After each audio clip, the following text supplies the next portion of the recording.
ഈ രീതിയിലുള്ള ടൂ വീലറുകൾ നമ്മൾ ഓടിക്കുമ്പോൾ, ബൈക്കായാലും ബുള്ളറ്റായാലും ഈ രീതിയിലുള്ള ടൂ വീലറുകൾ ഏതിനെയോ ആയിക്കോട്ടെ, വാഹനം ഓടിക്കുന്ന സമയത്ത് സ്റ്റാൻഡ് പുറകോട്ട് തട്ടിവയ്ക്കാതെ ഒരുപാട് ആളുകൾ വാഹനം ഓടിക്കുകയും 1% ആളുകൾക്കും അപകടങ്ങൾ സംഭവിക്കുകയും, ഈ ടൂ വീലറിൻ്റെ ആ സൈഡിലെ സ്റ്റാൻഡിലേക്ക് നിങ്ങൾ ശ്രദ്ധിച്ച് നോക്കിയാൽ മനസ്സിലാകും.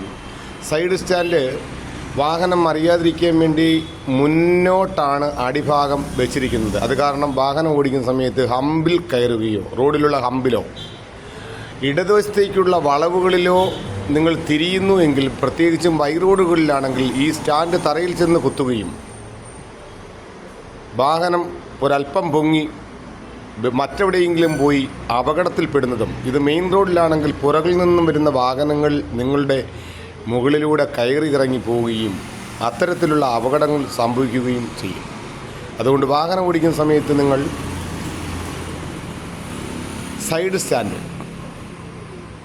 പുറകോട്ട് വെച്ചിട്ടുണ്ടോ എന്ന് എപ്പോഴും ശ്രദ്ധിച്ചതിന് ശേഷം മാത്രമേ ടൂ വീലർ ഓടിക്കാവൂ.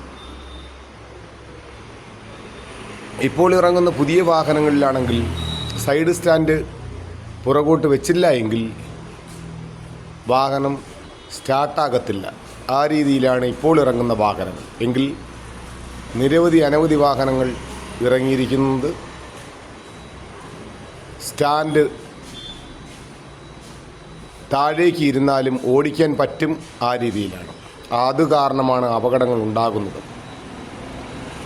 അതുപോലെ തന്നെ ടൂ വീലറുകൾ ഓടിച്ചുകൊണ്ട് പോകുമ്പോൾ ചില സമയങ്ങളിൽ ചില ആളുകൾ കുട നിവർത്തി പിടിച്ചുകൊണ്ട് ടൂ വീലറിൻ്റെ പുറകിലായി ഇരുന്ന് യാത്ര ചെയ്ത് കാണാം.